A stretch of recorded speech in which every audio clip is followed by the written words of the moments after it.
행복한 사람입니다. 네. 여러분 오늘 말씀에 보면은 고대 중동에서 있었던 전쟁에 관한 이야기로 이제 이 말씀이 시작이 됩니다. 이 전쟁은 지금 딱 보면 4대 5예요. 그렇죠? 4대 5. 4개의 도시국가와 5개의 도시국가. 당시 국가라는 개념은 도시의 개념을 갖고 있었기 때문에 진짜 지금 생각하는 뭐 거대한 국가가 아니고 어떤 도시를 중심으로 해서 모이는 국가였기 때문에 4개의 도시국가와 5개의 도시국가 간의 전쟁이 일어났는데 이 5개의 도시국가 중에 소돔과 고모라가 포함되어 있었다는 것입니다. 근데 우리가 지난주에도 함께 보았듯이 소돔과 고모라는 하나님의 동산과 같았고 애굽 땅과 같았다라고 표현이 될 만큼 굉장히 전략적으로나 위치적으로나 굉장히 중요한 곳이 당시 소돔과 고모라였습니다. 그로 인해서 사실은 많은 국가들이 탐내는 곳, 굉장히 침을 꼴깍꼴깍 삼키는 곳이 어디였냐면 바로 이 소돔과 고모라였습니다. 그런데 문제는 뭐냐면 이 소돔과 고모라의 이 소돔, 그중에 소돔이라는 곳에 아브라함의 조카 롯이 그의 가족들과 함께 거주했다는 거죠. 우리가 이걸 지난주에 왜 거주했는지 우리가 보았습니다. 하지만 결국 이곳에 대규모의 전쟁이 일어나게 되었고 또 롯과 그의 가족들도 이 전쟁의 소용돌이 속에 휘말리게 됩니다.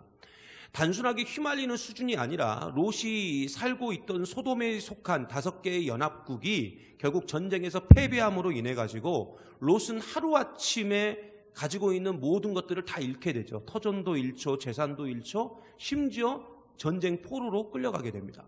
당시에 전쟁 포로로 끌려간다는 것은 결국 뭘 의미하냐면 노예로 살게 된다는 거예요. 노예로. 그러므로 롯은 이제 자신의 생명조차도 제대로 보장할 수 없는 그런 상황 가운데 놓이게 된 겁니다. 여러분, 우리가 잘 알고 있다시피 이 롯은 삼촌인 아브라함에게 분가했을 때, 우리가 지난주에 봤죠. 분가했을 때 정말 혼자 잘 먹고 잘 살기 위해서 오직 물질적인 복을 누리고 더 많은 재산을 얻기 위해서 삼촌을 버리고 소돔과 고모라로 왔습니다. 삼촌인 아브라함이 어떻게 되든지 말든지, 그 나이 먹은 삼촌이 어떻게 되든지 말든지 상관없이 오직 자신의 욕심만을 채우기 위해서 그동안 삼촌으로부터 받았던 모든 은혜를 다 잊어버리고, 아니 완전히 무시한 채 선택한 곳이 바로 소돔과 고모라였습니다. 그런데 그 소돔과 고모라에서 뭐가 일어난 거예요? 전쟁이 일어났습니다. 전쟁이. 그리고 모든 걸 다 잃었어요. 근데 이렇게 포로로 끌려가는 그 일행들 중에 오늘 말씀해 보니까 한 사람이 도망을 칩니다. 어떻게 도망쳤는지는 모르겠지만 아무튼 도망을 쳐요. 도망을 치게 되는데 참 신기한 건 이 사람이 롯의 삼촌인 아브라함에게 가게 되고 이때 모든 상황을 다 알려주게 되죠.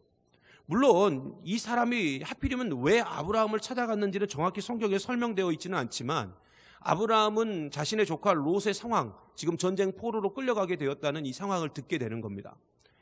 그런데 한번 생각해 보십시오. 우리가 아브라함이라면 과연 이 말을 듣고 어떤 태도를 취하게 될까요? 사실 아브라함 입장에서 이 롯은 어떤 사람입니까? 괘씸한 놈이죠. 그렇죠? 괘씸한 놈이에요. 지금까지 지가 잘 먹고 잘 산 게 누구 때문인데. 근데 그거 다 잊어버리고 지 혼자 잘 먹고 잘 살겠다고 좋은 땅 선택해가지고 삼촌을 어떻게 되든지 말든지 도망간, 어떻게 보면 다른 데로 가버린 그런 조카 아닙니까? 그러니까 삼촌 입장에서, 이 아브라함 입장에서 롯이 전쟁의 포로로 끌려가고 재산을 다 잃게 되었다는 소식을 들었을 때, 야, 시원하게 잘 됐다. 자식 진짜 결국 뿌린 대로 거두는 거야. 뭐 이렇게 말을 한다 할지라도 사실 누구도 이 말을 하는 아브라함을 향해서 비판할 사람은, 비난할 사람은 없었을 겁니다. 근데 오늘 말씀 14절에서부터 16절까지 한번 볼까요? 우리 14절에서부터 16절까지를 보면 이렇게 증거합니다. 같이 봅니다. 시작. 아브라함이 그의 조카가 사로잡혔음을 듣고 집에서 길리고 훈련된 자 318명을 거느리고 단까지 쫓아가서 그와 그의 가신들이 나뉘어 밤에 그들을 쳐 부수고 다메섹 왼쪽 호바까지 쫓아가 모든 빼앗겼던 재물과 자기의 조카 롯과 그의 재물과 또 부녀와 친척을 다 찾아왔더라. 야, 대단하죠. 아브라함은 집에서 길리고 훈련시킨 가신들 중에 318명을 선정을 합니다. 그리고 조카 롯을 구하러 가죠. 그런데 솔직히 너무 웃긴 건, 여러분 지금 아브라함은 왕도 아니에요. 그죠? 뭐 그것도 국가의 왕도 아니었고요. 그의 가신들을 아무리 집에서 뭐 기르고 훈련시켰다 할지라도 이게 뭐 정식 군인도 아니잖아요. 그죠? 그런데 아브라함은 오직 조카를 구하겠다는 마음으로 정말 이 무모한 전투를 벌입니다. 여러분 한번 생각해 보십시오. 지금 아브라함은 유목민 족장입니다. 그냥 이름 없는 유목민 족장. 근데 그 유목민 족장이 4개의 연합국, 그것도 이제 막 전쟁에서 승리해가지고 사기가 하늘 끝까지 오른 그냥 하나의 국가도 아니고 연합국을 상대로 싸움을 벌입니다. 여러분, 이거 뭐냐면은 그냥 휘발유통 안고 불덩이 속으로 들어가는 것과 똑같은 거예요. 그냥 죽자고 들어간 거예요. 그런데 놀라운 사실은 아브라함이 이 전쟁에서 어떻게 합니까? 승리를 합니다. 그것도 그냥 단순한 승리도 아니에요. 대승을 거둡니다. 단순히 사람만 구한 것도 아니에요. 5개 연합국에서 빼앗겼던 모든 재물까지 다 되찾아옵니다. 그리고 이렇게 대승을 거두고 돌아오는 길에 누가 나옵니까? 바로 두 왕이 마중을 나와요. 두 왕이. 여러분, 오늘 말씀 17절 18절 한번 볼까요? 자, 두 왕이 누군지 보겠습니다. 17절 18절입니다. 시작. 아브라함이 그돌라오멜과 그와 함께한 왕들을 쳐 부수고 돌아올 때에 소돔 왕이 사회 골짜기 곧 왕의 골짜기로 나와 그를 영접하였고 살렘 왕 멜기세덱이 떡과 포도주를 가지고 나왔으니 그는 지극히 높으신 하나님의 제사장이었더라. 아멘. 자, 전쟁에서 승리하고 돌아온 아브라함과 일행들을 환영하기 위해서 두 왕이 마중을 나왔죠. 누가 나왔습니까? 그죠? 소돔 왕이 나왔고 또요. 그죠? 살렘 왕 멜기세덱이 나왔죠. 그리고 이들은 아브라함에게 각각 환영의 메시지를 전합니다. 그게 이제 오늘 말씀에 있는 전체적인 내용이죠. 근데 우리는 이 두 왕의 메시지, 그리고 그에 따른 아브라함의 그 반응을 좀 살펴봐야 됩니다. 특별히 기독교에서 어떻게 보면 교회에서 가장 중요하게 생각하고 또 민감한 문제 중에 하나인 그 11조에 관한 문제가 여기 나오잖아요. 그죠? 또한 헌금에 대한 우리들의 그 모습이 적나라하게 오늘 말씀 가운데 나오기 때문에 여러분, 오늘 말씀 우리가 좀 잘 살펴봐야 됩니다. 자, 오늘 말씀에 보면은 먼저 살렘 왕 멜기세덱이 그 아브라함을 환영하며 이야기를 하죠. 그 멜기세덱이 먼저 이야기를 하는데, 자, 19절과 20절 한번 보겠습니다. 아주 유명한 구절이죠. 19절과 20절 같이 봅니다. 시작. 그가 아브라함에게 축복하여 이르되 천지의 주제이시오 지극히 높으신 하나님이여 아브라함에게 복을 주옵소서. 너희 대적을 내 손에 붙이신 지극히 높으신 하나님을 찬송할지로다 하매 아브라함이 그 얻은 것에서 10분의 1을 멜기세덱에게 주었더라. 아멘. 여러분, 전쟁에서 승리한 아브라함에게 멜기세덱이 뭐라고 말하냐면 첫 말이 이겁니다. 천지의 주제이시오 지극히 높으신 하나님이여, 이렇게 시작합니다. 여러분, 이 말은 한마디로 모든 주권이 누구에게 있다는 거예요? 그렇죠? 하나님께 있다는 거죠. 그러니까 멜기세덱은 전쟁에서 승리하고 돌아온 아브라함에게 이 승리의 요인, 그 요인이 아브라함에게 있는 게 아니라는 거예요. 아브라함의 능력이나 아브라함의 힘으로 승리한 게 아니라 이건 전부 하나님의 은혜였고 하나님의 도우심입니다, 이렇게 말한 거예요. 여러분, 사실 아브라함은 318명이라는 극히 적은 숫자로 4개의 연합국의 군대를 대항해서 승리했습니다. 엄청난 거죠. 정말 아브라함은 전설이었습니다. 전설, 레전드예요, 레전드. 그런데 이런 아브라함에게 지금 이 멜기세덱이 갑자기 나와가지고 한 말이 뭐냐면, 아브라함, 넌 아무것도 아니라는 거예요. 네가 한 거 아무것도 없어. 여기 네가 승리한 것은 너의 재능 때문에 승리한 게 아니야. 너의 능력 때문에 승리한 게 아니야. 너의 전략 때문에 승리한 게 아니야. 이건 하나님이 하셨어. 지금 이렇게 이야기한 거예요. 여러분, 어떻게 보면 이 말은 정말 재수 없는 말 아닙니까? 그죠? 굉장히 재수 없는 말이에요. 아브라함 입장에서는. 지금 아브라함은 목숨을 걸고 휘발유통을 껴안고 불 속으로 들어간 것과 똑같은 그런 목숨을 건 일을 했는데 갑자기 나타나서 생판 모르는 사람이 와가지고 야, 네 힘으로 승리한 거 아니야, 이렇게 말했단 말이에요. 여러분, 사실 아브라함도 인간입니다. 한번 생각해 보십시오. 엄청난 전쟁에서 승리하고 돌아온, 그것도 포로로 끌려간 사람들, 심지어 재산까지 다 되찾아왔어요. 그래서 아브라함은 충분히 이런 상황에서 교만해질 수 있었고요. 이 모든 것은 내가 가진 것으로 이루었다, 이렇게 생각하면서 고개를 빳빳하게 쳐들 수 있었습니다. 예를 들어서 이런 일이 있을 수 있어요. 학교를 다니는 자녀가, 뭐 중학교나 고등학교를 다니는 자녀가 기말고사에서 전교 1등을 했습니다. 기말고사에서 전교 1등을 했는데, 그렇다면 이 아이가 그 1등한 성적표를 딱 집에 갖고 들어올 때 어떻게 들어올 것 같아요? 여러분, 그런 경험이 없으셔서 지금 상상을 못 하시는 것 같은데, 그냥 그런다 생각하시고, 자, 여러분, 다 기말고사 성적표를 다 자신 있게 갖고 들어와가지고 들어올 때 막 눈빛도 살아있을 것이고, 그죠? 막 어깨도 으쓱거릴 것이고 막 고개도 빳빳하게 들 것이고 그냥 세상을 내가 다 가진 것처럼 내가 오늘 엄마 아빠한테 뭘 요구할까 뭐 이런 생각으로 딱 들어올 거 아닙니까? 그런데 엄마하고 아빠가 야 고생했어, 네가 역시 수고하고 노력했더니 이런 결과가 나왔구나 말한 게 아니라 엄마 아빠 딱 이러는 거예요. 야 네가 1등한 게 왜 1등한 줄 알아? 엄마 아빠가 돈 들여가지고 말이야 네 고액과외 시켜가지고 말이야 네 지금 이번에 1등한 거 몰라? 이런데 건방지게 말이야 지 잘났다고 만약에 이런다면 그 아이의 심정이 어떨 것 같아요? 지금 아브라함이 딱 그런 상황이거든요. 근데 놀라운 건 뭐냐면 정말 우리 아브라함이 달라졌어요라고 말할 수 있을 만큼 아브라함이 그 순간 하나님께 11조를 드려요. 이게 성경에 나온 최초의 11조입니다. 여러분 우리가 자꾸 11조라고 말하면 뭐부터 생각하냐면 레위기에 나오는 11조를 생각해요. 레위기에 나오는 11조. 그래서 11조는 율법이다.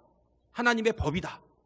그래서 약간 강제적인 의미가 큽니다. 우리 가운데 11조는 왠지 강제적으로 하는 그런 의미가 크고 마치 어떤 분들은 내 것을 빼앗기는 듯한 느낌도 있어요.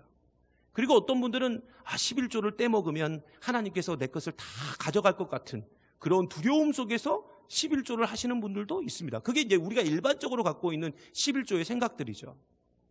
또한 11조를 잘하면 하나님이 복 주시고, 그죠? 11조를 떼먹으면 주신 복도 하나님이 다 거두어 가실 것 같은 그런 이미지가 우리 일반 교인들이 생각하는 11조입니다. 그런데 오늘 말씀을 분명히 보면 성경에 나오는 최초의 11조는 그런 의미가 아니었다는 거예요. 여러분 최초의 11조는 어떤 의미냐? 감사였습니다. 감사. 여러분 오늘 말씀 20절에 지극히 높으신 하나님을 찬송할 지로다 이렇게 말하잖아요. 이 멜기세덱이 이렇게 말하자 바로 아브라함이 그 얻은 것의 10분의 1을 하나님의 제사장인 멜기세덱에게 딱 줬습니다. 이게 하나님께 바친 거죠. 여러분 여기서 멜기세덱이 하나님을 찬송한다 이 말은 뭐냐면 하나님께 내가 감사한다 이런 의미입니다. 즉 11조는 감사의 의미를 가지고 있다는 거죠. 하나님께서 내게 베풀어 주신 은혜에 내가 감사하며 그 감사를 표현하는 방법이 11조지 11조는 율법이 아니에요. 막 떼먹으면 하나님께서 벌 주고 뭐 이런 의미가 아니라고요. 11조는 감사의 의미를 갖고 있어요. 여러분 오늘 말씀에도 분명히 나와 있지만 11조는 소득의 10분의 1을 말합니다. 그렇다면 귀양 하나님께 드리는 것 아니 한 10분의 2나 아니면 10분의 한 3이나 아니면 한 10분의 6 정도 막 드리면 얼마나 좋을까요? 그죠? 귀양 드리는 거 더 좋을 건데 왜 10분의 1만 쫌생이처럼 딱 하나 띄어가지고 왜 하나님께 드렸냐 이거죠. 물론 어떤 분들은 그래도 감사합니다. 아브라함이 이때 10분의 1만 드렸기 망정이지 10분의 3이나 4를 드렸으면 지금 우리도 그렇게 똑같이 드렸어야 되는데 아유 정말 얼마나 아브라함이 지혜로운지 뭐 하면서 우리가 그렇게 안심을 할 수도 있는데 여러분 여기서 10분의 1을 드렸다는 그 의미가 있어요. 그 1의 의미가 있다고요. 1. 여러분 그 1이라는 숫자가 숫자적인 개념에서 보면은 그 수학적인 개념에서 보면은 그냥 단순히 1이에요. 그런데 당시 아브라함 시대의 그 1이라는 것은 뭘 의미하냐면 전부를 의미합니다. 전부. 더 자세히 말하면 1은 나머지 전부, 그러니까 11조로 보면은 나머지 9을 대표하고 대신하는 숫자가 뭐예요? 1이에요. 그래서 10분의 1만 드린 거예요. 여러분을 생각해서 10분의 1만 드린 게 아니고 예? 이게 1의 의미가 그런 거라고요. 그러므로 우리가 착각하지 말아야 될 사실이 있는데 11조를 하나님께 드리고 나머지 10분의 9는 내 것이다 이렇게 생각하면 안 된다는 거예요. 사실 이게 내 것이다 생각해가지고 내 마음대로 쓰시는 분들이 있어요. 절대 이건 아니라는 겁니다. 10분의 9 역시 누구 거라는 거예요? 이것도 하나님 거예요. 하나님 거. 그래서 이것도 하나님 앞에 정직하게 써야 될 책임이 우리 가운데 있습니다. 그런데 우리는 11조를 꼬박꼬박 드리면서 나머지 금액으로는 우리가 그걸 가지고 범죄하고 하나님이 기뻐하지 않은 일에 그것을 내 마음대로 사용한다면 결국 11조를 드렸다 할지라도 하나님은 그 11조 드린 거 아니라고 말씀하신다는 거죠. 그런데 오늘 말씀을 자세히 보니까 아브라함이 11조를 누구에게 드렸다고 나왔습니까? 그렇죠. 멜기세덱에게 줬다 이렇게 나오거든요. 근데 그러면 이 멜기세덱이 누구길래 하나님께 드릴 11조를 그 사람한테 줬느냐? 물론 이제 이 사람이 하나님의 제사장이라 드린 이유도 있지만 사실 여러분이 성경에 보면은 미스테리한 인물들이 많이 나와요. 뭐 한 번 나왔다 확 사라지는 인물들도 있고. 근데 그 중에 가장 미스테리한 인물이 이 멜기세덱입니다. 이 사람은 요즘 말로 하면 갑등사예요. 갑등사. 갑자기 등장한 사람. 그죠? 갑등사인데, 근데 이 재미있는 사실은 뭐냐면 이 사람이 또 갑자기 또 사라져요. 그리고 이후로는 아예 보이지도 않습니다. 뭐 이야기가 나오지도 않아요. 뭐 아브라함 이야기 속에 좀 한 번쯤은 등장하면 참 좋은데 또 완전히 그리고 사라졌어요. 구약 성경 어디를 봐도 이 멜기세덱에 관한 이야기가 나오지를 않습니다. 그래서 많은 사람들이 이렇게 생각하죠. 아, 멜기세덱은 가상의 인물이다. 뭐 어떤 사람은 천사다. 뭐 이런 다양한 이야기들이 나오는데 히브리서에 보면은 이 멜기세덱에 관한 이야기가 나옵니다. 사실 이 히브리서 저자가 이 유대 문화에 아주 정통한 사람이고 구약 성경에 아주 정통한 사람이기 때문에 성경을 제대로 알고 있고 썼거든요. 자, 히브리서 7장 1절과 2절 한번 보겠습니다. 1절과 2절입니다. 같이 봅니다. 시작. 이 멜기세덱은 살렘 왕이요 지극히 높으신 하나님의 제사장이라. 여러 왕을 쳐서 죽이고 돌아오는 아브라함을 만나 복을 빈 자라. 아브라함이 모든 것의 10분의 1을 그에게 나누어 주니라. 그 이름을 해석하면 먼저는 의의 왕이요 그 다음은 살렘 왕이니 곧 평강의 왕이요. 그죠? 여러분 여기서 보면 멜기세덱을 설명할 때 그의 이름을 해석하면 먼저는 무슨 왕이라 그래요? 의의 왕. 그리고 그 다음은 무슨 왕이요?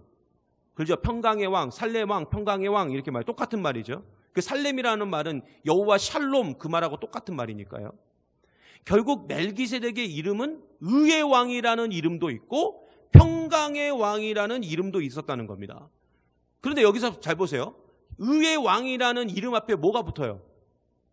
뭐가 붙었죠? 먼저는 하고 붙었어요. 우선순위가 붙었다고요. 그냥 의의 왕, 평강의 왕 이러면 되는데 먼저는 의의 왕이요 그 다음은 살렘 왕이다 이렇게 말했어요. 그러니까 순서를 지금 정해놓은 거죠. 그러면 왜 순서를 이렇게 분명한 순서를 정해놨느냐? 이유가 있어요. 항상 의는 먼저 나와요. 그리고 다음에 평강이 나온다고요. 그래서 우리가 의와 평강 이렇게 해야 맞아요. 평강과 의 하면 안 돼요. 우리가 조금이라도 성경적 지식이 있는 분들은 의와 평강 이렇게 말해야 돼요. 그러면 그게 왜 그러느냐? 그 이유가 있어요. 로마서 3장 20절에서부터 24절까지 한번 보겠습니다. 같이 봅니다. 시작. 그러므로 율법의 행위로 그의 앞에 의롭다 하심을 얻을 육체가 없나니 율법으로는 죄를 깨달음이라. 이제는 율법 외에 하나님의 한 의가 나타났으니 율법과 선지자들에게 증거를 받은 것이라.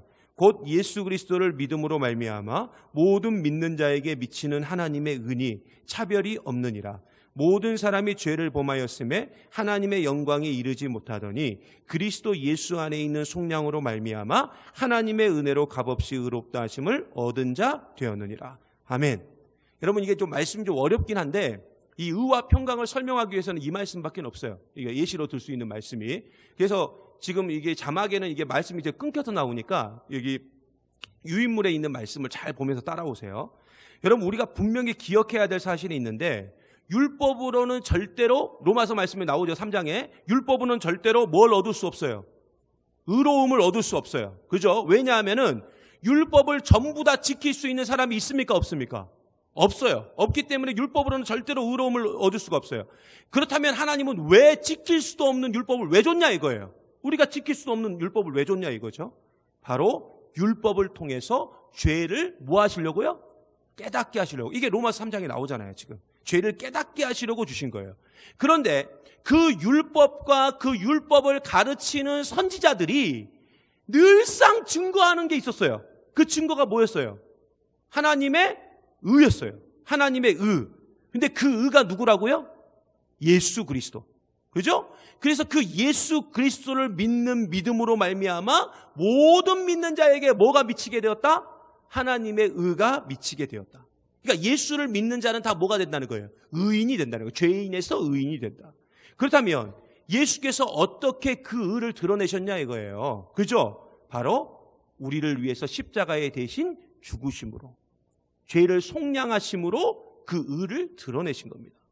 그리고 그 죽으심으로 말미암아 하나님의 의가 먼저 나타났더니 결국 어떤 일이 벌어졌어요? 하나님의 영광에 이르게 되었다는 거예요. 그러니까 잘 들어보세요. 하나님의 영광에 이르기 위해서는 결국 우리가 뭐가 돼야 되는 거예요? 죄인이어야 돼요? 의인이어야 돼요? 그죠? 의인이 돼야 된다고요. 지금 그거 얘기하는 거예요.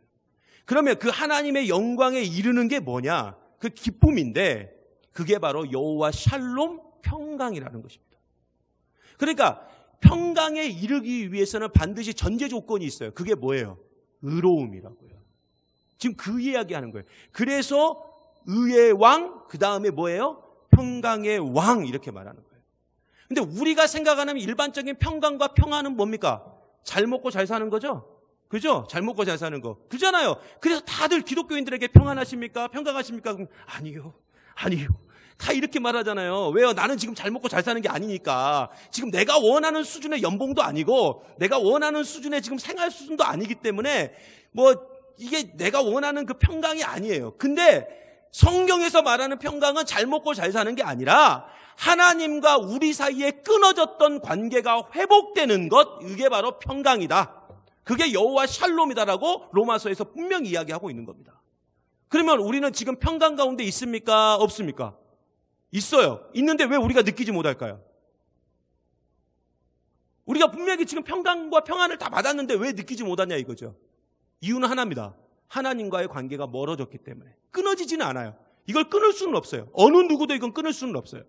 단순히 멀어졌기 때문에 그래요. 관계가 멀어지니까 내 안에 평강이 느껴지지 않는 거예요. 그러므로 이 관계를 좁히는 게 굉장히 중요하다고요. 아무튼 평강은 그런 의미를 갖고 있어요.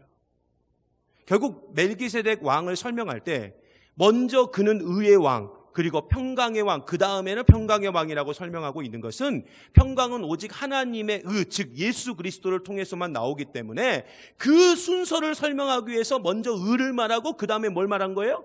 평강을 말하고 있는 거죠. 그러므로 멜기세덱은 누구를 상징하는 인물인 거예요, 결국에는? 그렇죠? 예수 그리스도. 그래서 멜기세덱이 예수 그리스도를 상징하는 인물이다라고 우리가 옛날부터 들은 거예요. 그런 의미 때문에. 그러니까 아브라함은 멜기세덱에게 11조를 드렸지만 실상은 누구한테 드린 거예요? 그저 예수님께 드린 거나 마찬가지라고. 예수님께. 그리고 더 놀라운 사실은 뭔 줄 아세요? 예수님은 예수님 본인 자체가 11조였어요. 본인 자체가. 여러분 로마서에 분명히 나와 있죠? 예수님은 부활에 뭐가 됐어요? 첫 열매가 되셨다 이렇게 나오거든요. 그리고 그 구원을 위해서, 우리의 구원을 위해서 예수님이 하나님을 11조로 드려버렸어요. 그렇잖아요. 그래서 예수님이 그 한 분을 드렸지만 그 한 분이 결국은 뭐가 된 거예요? 전부가 된 거예요. 이해 가시죠? 그래서 예수님이 11조가 된 거라고요. 그러니까 왜 예수님이 죽으심으로 인해 가지고 왜 내가 구원을 받았지? 2000년 전에 그분이 죽은 게 왜 나랑 뭔 상관이야? 상관이 있어요. 왜냐? 예수님은 하나님의 11조예요. 누구를 위한? 우리를 위한. 그러니까 그분 한 분이 죽으심으로 인해서 전부를 감당하게 되는, 그러니까 나에게까지 영향력이 와주는 그런 11조가 되었다는 겁니다. 그러므로 여러분 11조는, 오늘 말씀에 나오는 11조는 단순히 우리에게 야 11조 내라, 야 하나님이 우리에게 11조 내라 하는 그런 의미라기보다는 오늘 말씀에 나오는 11조는 결국 예수님을 설명하기 위한, 더 정확히 말하면 창세기의 주제가 뭡니까? 예수 외에는 방법이 없다. 그 베네시트 엘로힘을 설명하기 위해서 그 도구로 10분의 1이라는 이 11조라는 개념이 이 안에 떡하니 들어가 있는 거예요. 근데 여기를 이제 잘못 오해해가지고 너무 이제 그쪽으로만 11조 내라는 식으로만 가버리고 11조 안 내면 저주받고 막 다 뺏기고 막 이런 식으로 가면 안 된다고요. 그러므로 오늘 말씀은 단순히 11조라는 헌금을 말하는 것이 아니라 우리 신앙의 고백의 근거가 어디에 있느냐. 그러니까 우리가 11조를 왜 하느냐 이거예요. 우리가 11조를 하는 이유는 결국은 예수님 외에는 방법이 없다는 것. 내가 가진 모든 것은 결국 다 누구 거라는 거예요. 하나님 것이라는 것을 고백하는 내 신앙 고백의 행위라는 것을 알려주는 거예요. 그리고 그 안에는 뭐가 들어갔느냐? 감사가 들어가 있다는 거죠. 여러분 오늘 말씀에 보면 전쟁에서 승전하고 돌아온 아브라함을 맞이하는 또 다른 왕이 있었죠? 그 사람은 누굽니까? 그렇죠. 소돔 왕이 등장을 합니다. 여러분 오늘 말씀 21절에서부터 23절까지를 보면 이렇게 증가합니다. 같이 봅니다. 21절에서 23절까지입니다. 시작. 소돔 왕이 아브라함에게 이르되 사람은 내게 보내고 물품은 네가 가지라. 아브라함이 소돔 왕에게 이르되 천지의 주제이시요 지극히 높으신 하나님 여호와께 내가 손을 들어 맹세하노니 내 말이 내가 아브라함으로 치부하게 하였다 할까 하여 내게 속한 것은 실 한 오락이나 들매끈 한 가닥도 내가 가지지 아니하리라. 아멘. 여러분, 소돔왕은 전쟁에서 승리하고 돌아온 아브라함에게 뭐라고 말하냐면 사람 제외하고 그들의 재산, 네가 되찾아온 그들의 재산은 전부 아브라함 네가 가져라, 이렇게 말합니다. 그런데 사실 이 소돔왕의 논지가 굉장히 옳지 않습니까? 그렇잖아요. 왜냐하면 아브라함은 그 빼앗겼던 사람, 빼앗겼던 재산을 다 찾아오기 위해서 엄청난 수고와 고생을 했습니다. 그래서 그 수고와 고생의 대가를 받는 게 맞습니까? 맞지 않습니까? 맞잖아요. 수고했으니까 고생에 대한 대가를 받아야 되죠. 근데 아브라함이 뭐라고 말하냐면, 나 안 받겠다는 거예요. 심지어 실오라기 하나도 나는 안 받겠다, 이렇게 말합니다.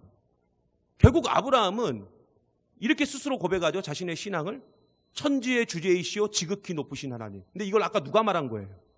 멜기세덱이 말한 거거든요. 그걸 그대로 복사해가지고 자기가 말하는 거예요. 그걸 말하면서 자신이 전쟁에서 승리한 것은 누구 때문이다?